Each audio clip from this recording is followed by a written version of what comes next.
پاکستان کے وزیر خارجہ اور deputy prime minister Ishaq Dar صاحب نے ایک انٹرویو دیا ہے الجزیرہ کو. اس انٹرویو میں انہوں نے ایک اہم بات کی ہے, ذرا وہ بھی سن لیتے ہیں وہ کیا ہے. Qatar being the latest, could Pakistan be next? Well, India tried.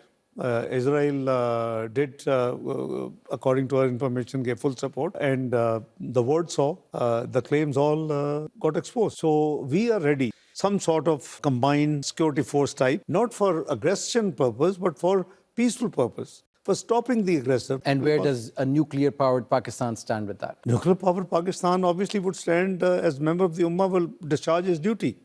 تو امہ تو فی الحال ہمیں مشاہد صاحب نظر نہیں آئی. تو یہ جو اسحاق ڈار صاحب کہہ رہے ہیں کہ امہ ہمیں کوئی ڈیوٹی اسائن کرے تو ہم اس پہ پورا اترنے کی کوشش کریں گے. کیا ہم اپنے طور پہ صرف اتنی کوشش کر سکتے ہیں کہ یہ جو فلوٹیلا جا رہا ہے تیونس سے غزہ کی طرف, اس کی سیکیورٹی کا کوئی بندوبست کروا دیں؟ میں وہی پرپوز ابھی کی تھی. میں نے کہا کہ 3 ممالک کے پاس اسٹرانگ نیویز ہیں, پاکستان, ٹرکی, انڈونیشیا. مضبوط نیوی ہے, ویسے بھی بڑے ملک ہیں.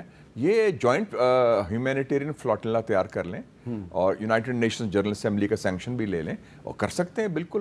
کوئی انیشیٹو تو لینا, پتہ چلے کہ کوئی ہلچل ہو رہی ہے, کوئی ٹھوس اقدامات ہو رہے ہیں اور کوئی لوگ کھڑے ہونے کو تیار ہیں.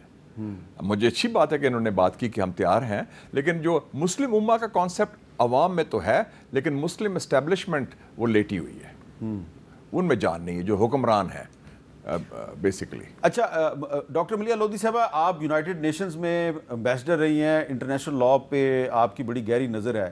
یہ پاسبل ہے کہ پاکستان, ترکی اور جو انڈونیشیا کی نیویز ہیں یہ مل کر جو غزہ کے مظلوم فلسطینی ہیں ان کی مدد کے لیے کوئی فلوٹیلا تشکیل دیں اور یونائٹڈ نیشنز ان کو سپورٹ کرے؟ دیکھیں ٹھیک ہے, یہ ایک انیشیٹو ضرور ہو سکتا ہے, مگر جو زیادہ اہم ہے میری نظر میں وہ ہے کس طرح سے یہ جنگ بند ہونے کا پاسبلٹی. یعنی کہ جب تک ایک سیز فائر نہیں ہوگا اور جب تک یہ جنگ بند نہیں ہوگی تب تک اس قسم کی ہیومینیٹیرین اسسٹنس نہیں جا سکتی غزہ میں جس کی ضرورت ہے.